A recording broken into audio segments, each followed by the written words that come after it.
Casey. This is Lost Boy Entertainment. We're a family company making family games. We started with our first game, Plunder, a traditional board game. And then we kind of expanded into some card games, some party games, some adult drinking games.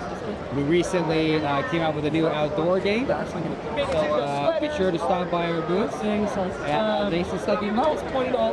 Thank you, sir. $10. And we're Equality.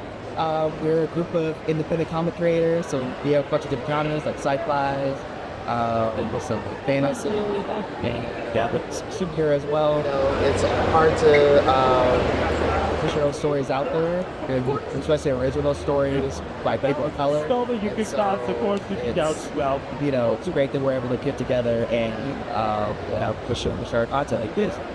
I don't know. Yeah, thank you. Thank you.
How did you guys get your start in it?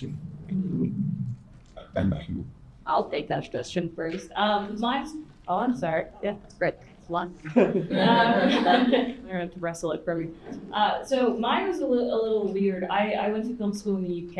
I worked out there for a few years, and then when I moved out here, I didn't really know anyone.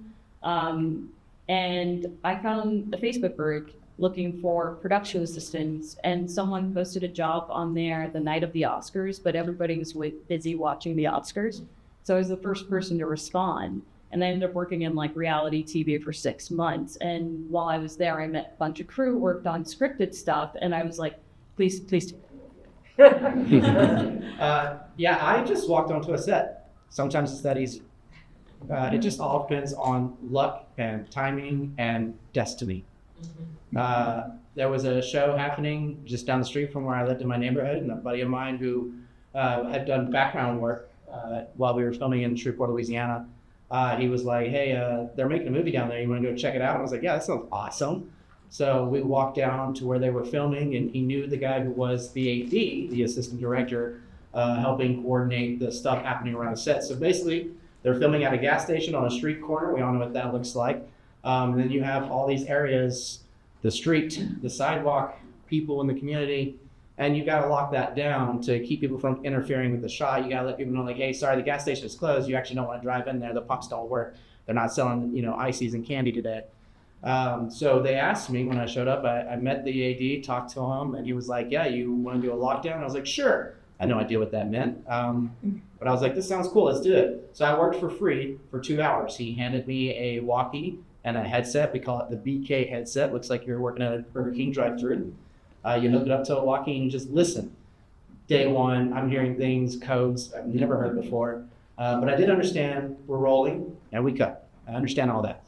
So I spent 2 hours working for free, basically talking to the neighbors as they came up, just asking them not to go into the shot and, talking to them at a distance so it could be picked up through audio to let them know what we're doing. It was a great way to distract people. So the AD was really impressed, like, hey, you really handled that lockup well. People seem to be happy, and we got a nice little gathering to watch our filmmaking.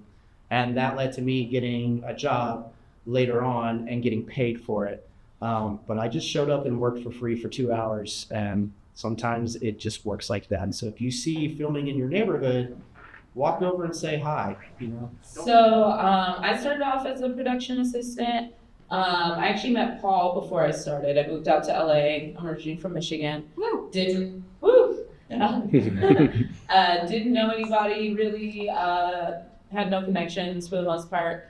I originally started, Paul was like, oh, go ahead, hand out your resume, you should do background work, pass out your resume. So it's like, great, show up, do some background work. A few times I did pass out my resume to a PA or an AD, and I was like, hey, if you need people, let me know.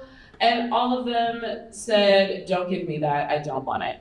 So basically what I did, I was volunteering or PAing for free on smaller sets to build a resume. And then I started submitting online, and I also used to work intern at a publicist's office so I could get into events and meet people, talk to people. And I got my first big set PA job. I went to a brunch and I met an AD there. And she was like, oh, hey, come on the show.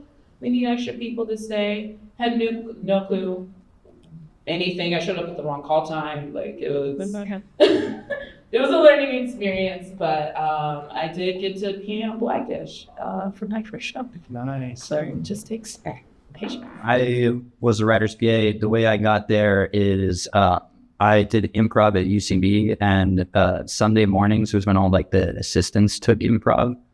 So I met a girl who happened to be a UCLA alum. I was currently at UCLA, and she worked at UTA at the time. And then she became the showrunner's assistant on Fresh Up the Boat in season 2. And then she introduced me to the producer back then, and I emailed the producer every year that the show got renewed for 3 years. And I was like, hey, heard you got renewed, congrats. Is there any jobs? And the third year around, I guess, I either ground them down or they had open. So I got an interview and then started working on that show. when I moved out from Michigan, I didn't have any jobs. I did know people. There were a lot of people from Michigan who moved out around the same time as me. But my friend got a job as a post-production assistant, and then her boss needed someone for a different show. So that was kind of how I got my foot in the door, and I was just able to kind of keep that door open just by being a good person and showing that I wanted to be there. But I liked what everybody said, and just that, like, you know, you can everyone finds their own different way. I think that the Facebook groups who need a production assistant are a great way to find your way in. For post-production, there are a lot of different groups that you could find your way in. Like there's the Blue Collar Post Collective, and the American Cinema Editors has like a lot of really good programs. But yeah, you just have to kind of find the direction that you want to go in and find those people and make it work.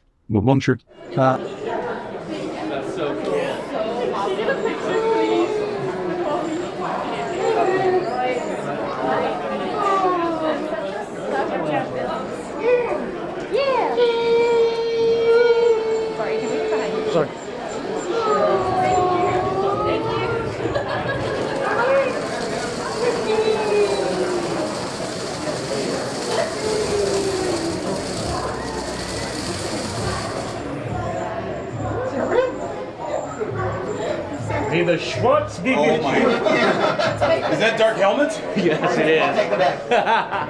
Go for it. It's flinching nice.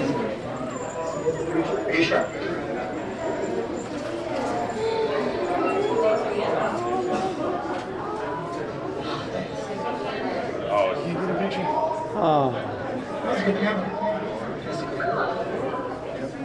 Lord Helmet, can you turn around?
something for you.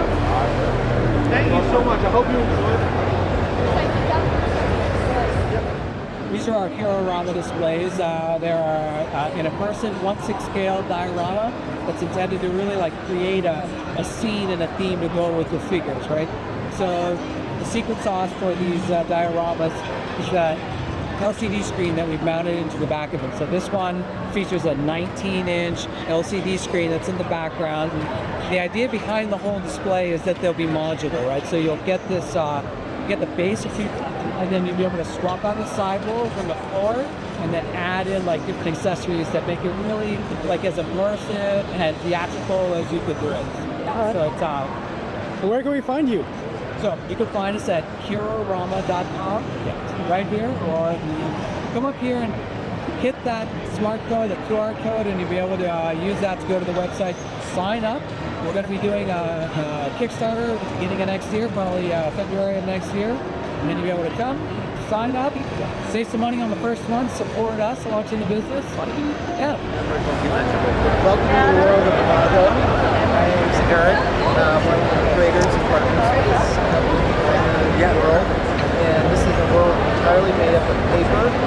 Brokers and investors put it together. This springs from a very long, rich series of books, novels, most heavily illustrated, and lots of prose.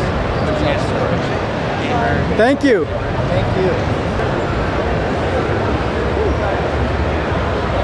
Happy Comic-Con.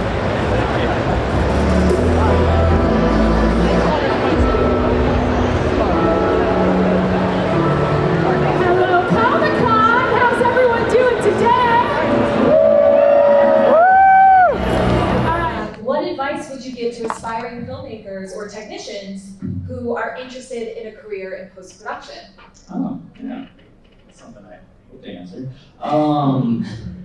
Well, obviously the industry is definitely going through a lot right now. I mean, it's a huge shift in terms of what people are watching on, be it their phones, TVs, tablets, but also the attention span. And so I actually think it's a great time to get in.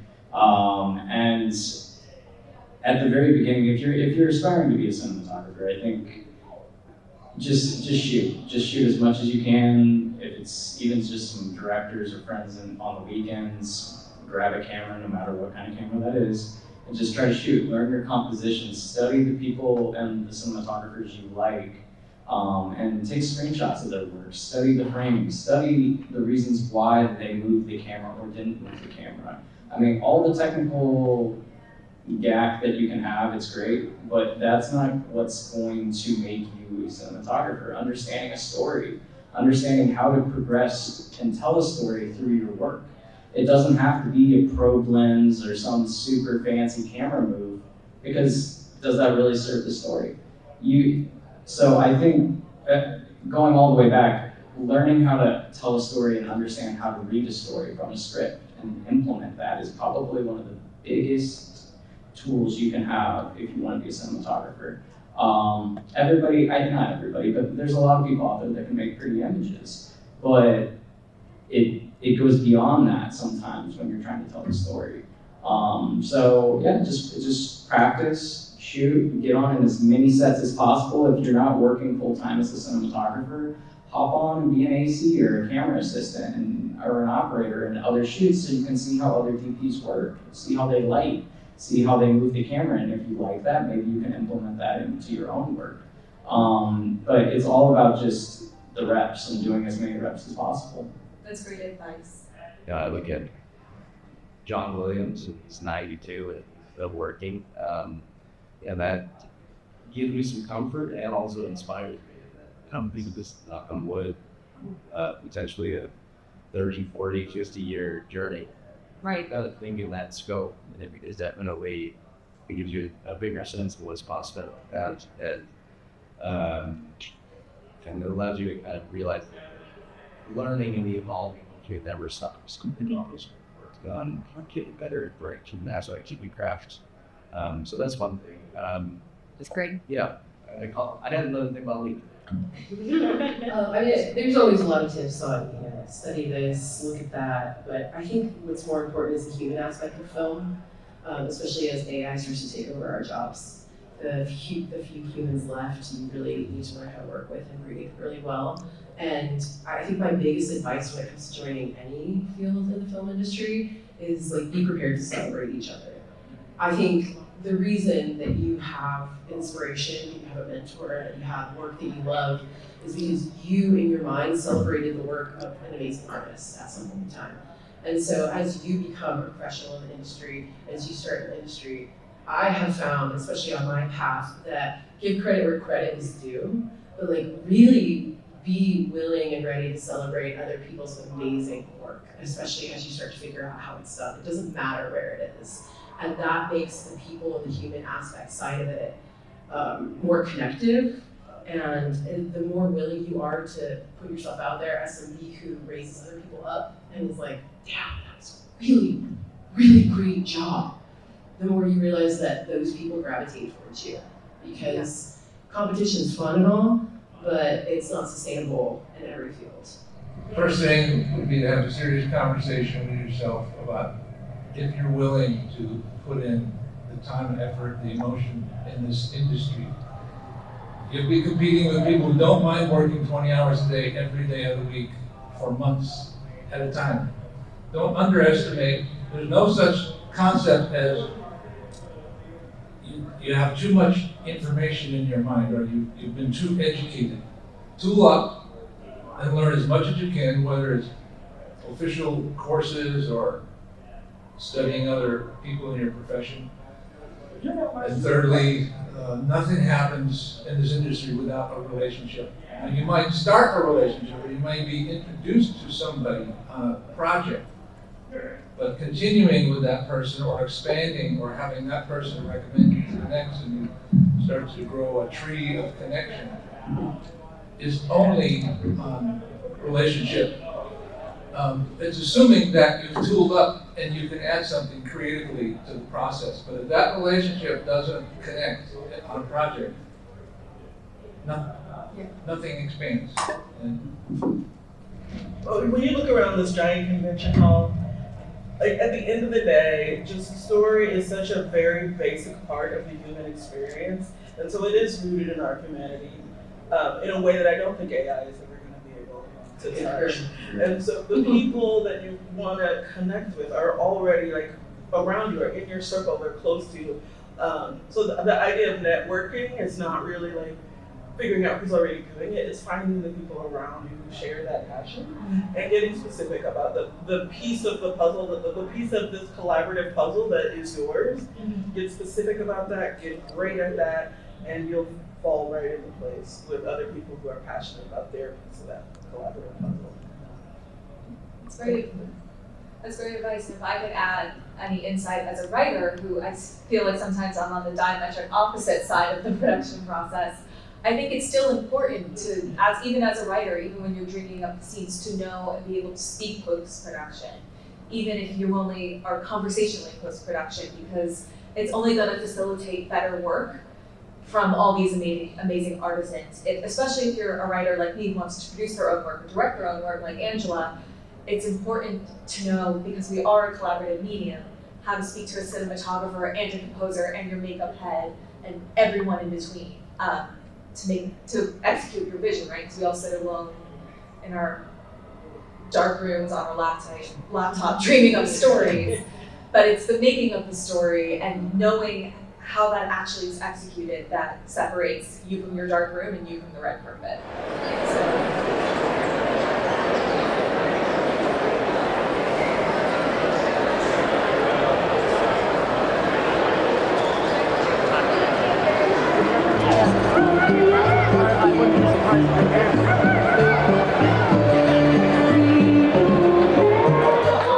Alan Wake! Are you awake yet? No? Coffee's that way, dude. I don't need to be awake to beat you. Son, I've eaten protein bars thicker than you.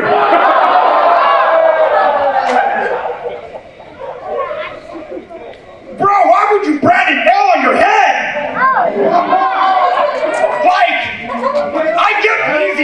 is, look at me, but why? Oh, man. I fought a guy like you once. His name was General Tao.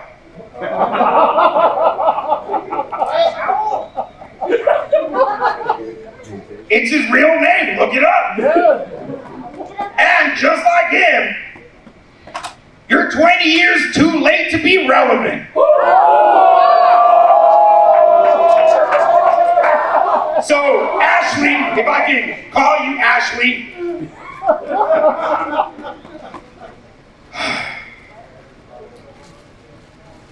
There's only one king in this ring, and that's me, baby!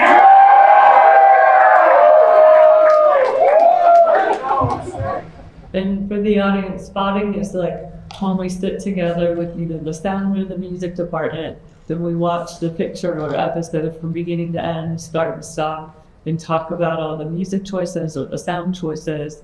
And so they get like a roadmap to what they're supposed to do in the next phases. I think the interesting thing about spotting is music is one of the things that directors probably, unless you have a musically trained director, it's probably the thing that they know the least about. And I don't know how the group works, but I try to help not to think about musical channels, I think of like an emotional purchase of people. Let me think of musical maybe concept. Now, if you really hate that oboe, great, let's get rid of the oboe. Like, what's that sound? Okay, we'll get rid of it, right? But on the other hand, like, some people may have a different definition of what a beat is, and that a dramatic beat. Is that a drum beat? Is that a drum loop? Is that a, is that, the click chart, right? And so they're different. You want to encourage people not to use the terminology unless they're really sharp with it. And even then, still don't want to use it. I think that's a good point. Yeah. Most of us don't know the musical terms, and I don't know a bar other than Well,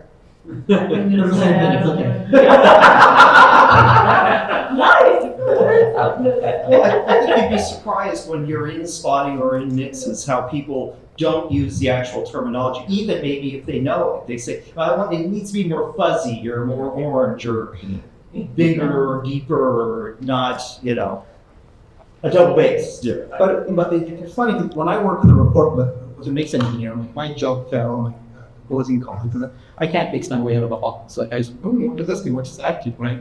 When I speak to a mix engineer, I go like, it sounds really cold here right now. Is there anything we can do? And then someone will be like, okay, I need to do that. This frequency to get a little more lower, whatever, right? But I try to let that come up the station, and I think that empowers everybody. It gets you to the same place that walks faster. Those second micro to process. I agree completely. So I look forward to working with you. Well, you'll have these conversations also, and you're not using terms. You might even be making noises, not the noise. And I really enjoy that. And I think it's funny. I look around, a bunch of grown professionals in this room making bellies. You give enough action other than you all found in middle graduals or That's correct. And there were the big production sounds, the big hits, things like that. But once I pulled out the music, I realized that it was just a few sounds here and there. I said, can I have an assembly? Meaning all the sounds for all the shots in this checkerboarded session. And either they didn't have sound for all the shots. So it was, when I listened back to the assembly, it was, and I'm like, well, this isn't usable, unfortunately. I'm like, I kind of painted myself into a corner. So then I went through and looked at alternate takes, what that wasn't used, grabbed little pieces of sound that colorful language in there. And, also then went and recorded my own sounds, because anything that was in the sound effects library was big and fat and just didn't work with this. None of my sounds did. So I went and took a skateboard and beat up a skateboard and recorded a lot of things with similar microphones, so it sounded similar. For those who don't know, ADR is dialogue that you put in later. but it's often hard to match dialogue that you record in the studio later like this, because it doesn't sound like it does on the set, for many different reasons. But then a big trick in mixing is to make that sound like production, so it just fits in. So that's what I ended up doing for the sounds, because I found the sound that the biggest sounds have the most reverb on them. You go, wow, in that big room, but then a lot of the other sounds didn't, because they were either closer mic'd or I recorded them and they had no reverb on them. So I went through and had to match all of these other sounds.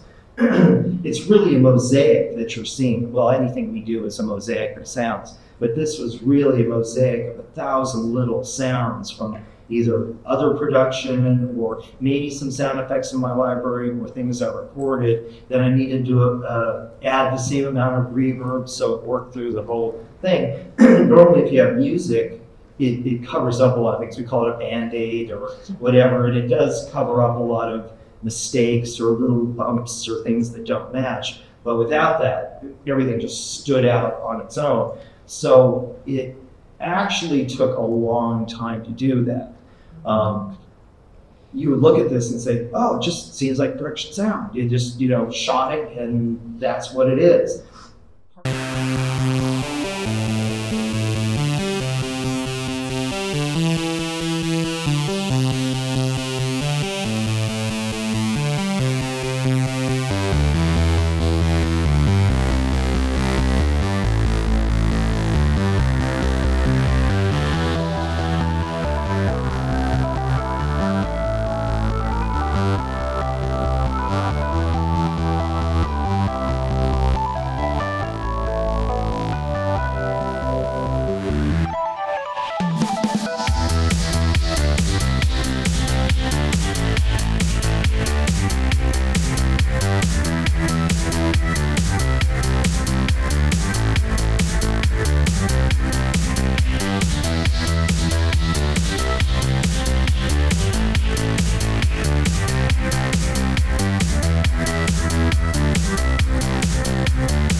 So what is Dino Babies about? So Dino Babies is this story that there's a few dinos that escape right before the comet hits the Earth, and they fly off with super cool spaceship and continue having adventures through the galaxy.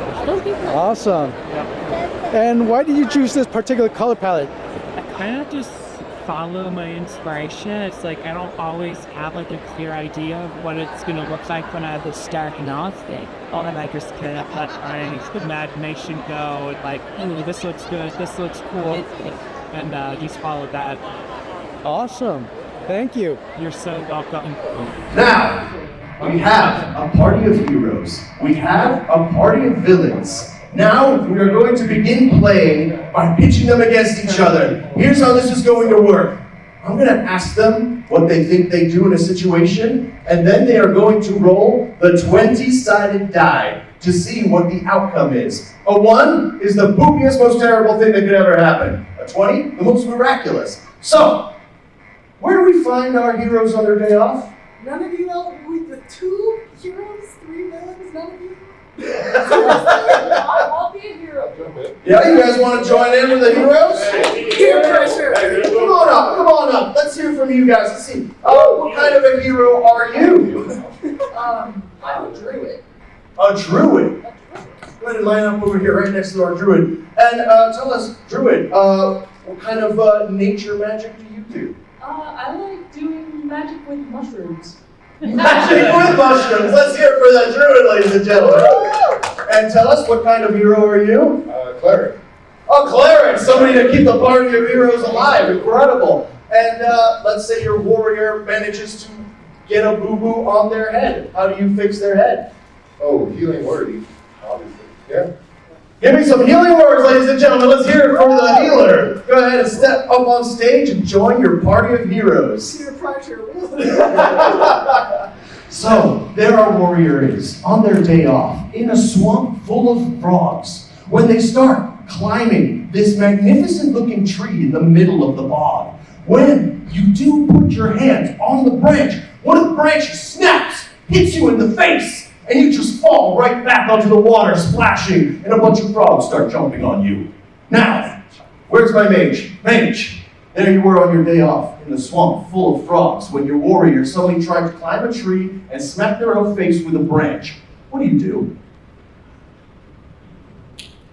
Well, seeing this accident, I come to the warrior's aid by doing a little chaos removal magic of the frogs. That way, you won't get bit by said frogs. Right! Go ahead and roll to see if we can get rid of all the frogs with your chaos magic so the warrior doesn't get bit. Chaos, please, please, remove these tadpoles and frogs for me. With? A 5. A 5. I'm on vacation, I'm sorry. So, it's your day off, you're trying to have a good time in the swamp full of frogs. You see your warrior trying to climb up a tree, get smacked in the face, fall into the water, gets a bunch of frogs on him. You say, you know exactly what to do. You're going to unsummon these frogs. So you use your chaotic magic to go ahead and unsummon these frogs. When all of a sudden they start multiplying, it's like more jumping out of each other. They're just covering the warrior all over the place, sort of like buried deeper and deeper under the water. Ashton, I'm sorry. We were fine. There was just a couple of them. What did you do? Nothing at all. This didn't help. Druid, there you were, in the swamp. Your warrior was climbing a tree, they got covered by a bunch of frogs, then more frogs started showing up out of nowhere. It looks like they might be drowning. What do you do, Druid? Personally, I think that the frogs belong there, and the warriors by disrupting nature. And, if you were not trying to break so many branches and climb so many trees, there wouldn't be as many frogs on I there. didn't try to break the branch. I just... So what do you want to do, What do I Druid? want to do? Laugh. Go ahead and roll to see how well we laugh at them for trying to disrupt the balances of nature. With an 8. What did you roll? You start laughing because nature is unstoppable and there's nothing they can do about these wonderful frogs living in their own environment. You start bellowing this hearty laugh when all of a sudden a fly flies right into your throat. One of the frogs sees it, whips its tongue down your throat. This is 18 plus. And you are now like stuck in this weird sort of like French kiss with a frog. And everyone's like, there's the druid again. What do we do, second villain? Well, quite frankly, his god's being a bit of a problem, so we're going to try to make some donations and essentially pay off their god to, maybe stop helping them. It's going to be the fact, it's just a tithe, it's just a sizable tithe. Go ahead and roll to see if we can maybe bribe their god to stop helping them with a 17! Incredible! You managed to get an idol of this god just really quickly made up from the mud of the swamp. You throw a couple of pennies down at their feet. It's a real cheap bitch of a god. And suddenly the eyes on this little idol you've made start glowing. An actual coin. Don't worry. And all of a sudden you feel a little bit of your faith break from within as your god turns almost away from you. What do we do, villains? Well, counter, we need a little bit of help on our side now, because they're still a little held up. I'm going to call upon the god of the hunt. The god of the hunt. See if we can get a consistent time. Go ahead and roll to see if the god of the hunt can help with a 3. My first low roll.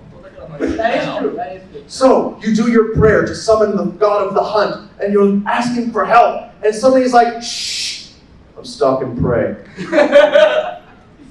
And he's actually kind of pissed off at you because you scared his prey off, and he gives you a dirty look and then goes back to his ethereal plane to hunt his prey. I assume it was the other gods. Now, warrior, there you were. You managed to summon the donkey, not the dragon. The donkey started charging towards the villains, kicking frogs and things out of the way. What do? I'm literally just gonna laugh at him. Fail the laughter. Please fail the laughter. With a 10, you get a couple of chuckles in. And then I'll go back to do it. Incredible. Druid, what do we do next? So the only thing that has worked for me so far has been mushroom magic. So I'm going to use some special mushroom spores and throw them at our remaining 2 villains and try to make them go berserk. Incredible. Go ahead and see if we can affect their minds with your spores to make them go berserk against their own. The druid manages to release spores all around the swamp, and everybody inhales them, and everybody just starts going fucking nuts from within. They lose their minds, they start swinging at each other, they start punching each other. But then the spores kind of take them on this journey through their own psyche, and everyone starts to realize that, hey, on the inside, we're all actually just friends, and we're all made of the same stuff, except for the stone guys, but we can get through that. And everyone starts hugging, and everyone starts feeling really good inside, and everyone just starts feeling one with nature. And even the king is like, I'm so sorry, Druid, I can't believe I was that way. We are all one, one is all. And everybody in the swamp has a fantastic time on their day off. Let's hear it for the Druid, ladies and gentlemen. Let's hear it for the party of heroes and the party of villains. And I feel so good being in the street, guys. People are hugging the tree. How old are you? 37. Perfect. 37. Perfect, man. A lot of people think creativity is the domain of the young because naturally when you're young you got fire in your belly. No, at any age, think about it. The longer you live, the more experience you have, the more stories that you have to tell. So it makes sense that older people will gravitate toward the arts, man, even if they never have their whole life. So I don't give a shit if you're a kid or you're an adult. This is what I always say to creative people. Your voice is your currency. This is the thing that is the most valuable aspect of what you can bring to the table. What is your voice? You have a perspective of the world, right? It's how you see things, it's how you take things in. How you fucking spit that out and communicate that back to the world, that is your voice. It's distinctive. It's incredibly different from mine, from hers, from his. It is uniquely yours, man. There's a word a few years ago that they demonized and turned into a shitty political term, but it's quite beautiful and describes everybody in this room. We're all fucking snowflakes. Everybody is so unique and wonderfully fucking different, and there's value to that, man, particularly in our business. Now, a lot of people look at the business we do and they're like, oh, it's all fucking sequels and remakes. And yes, predominantly they do that, but they don't dream about making sequels and remakes. They dream about you. They dream about you walking through that door and telling the story they never heard before, man. Like, they don't dream about me. They're like, we know what he can do, fucking Clerks, that's it. They dream about the person they've never seen before who's going to walk through that door and tell them a Matrix-like story or something that they've never seen that made them want to be in the business in the first place. Nobody gets into this business going, I just want to do the same old shit. Everybody wants to tell some brand new story, man. So your brand new story, that's what you bring to the table. A lot of people like to ape what has gone before, right? Like, this has been successful, I'll try that. You could go that path. It may work, man, but I would rather die on the cross of trying something they've never been tried before and saying it with my own distinctive voice, because you can't guarantee an audience will ever show up. So the only audience member you have to satisfy is yourself. You make the story that means something to you, man. You hope everyone goes along for the ride with you, because if you're making it for you, then you'll guarantee success for the lone audience member that you're going after and stuff. But something tells me, and I know this by some experience, if you use your voice and put it out there, let people hear your very distinct perspective. And if it is your currency, it's your duty to fucking spend it as freely as possible. It never runs out, man. It's not something that breaks down, man. It's not subject to the laws of physics and shit. For example, if you're young, enjoy your youth. One day you'll be old as shit like me. If you're beautiful, enjoy that. One day you'll be old and withered. If you're rich, enjoy your money. It goes away. One day you'll be fucking poor. But your voice never goes away. It only gets more and more clear with age, with more experience and shit. So it's invaluable for your entire life and will always be valuable to somebody else. Your voice is your currency. Spend that as often as you can. Good? That was perfect advice, and I hope to one day work with you. Done and done, man. Fucking all you have to do to work on a Kevin Smith movie is be somewhere where it's happening. If you're new, it's all about adjacency. That's it. Hey man, can I get a free shrug? Thanks, man.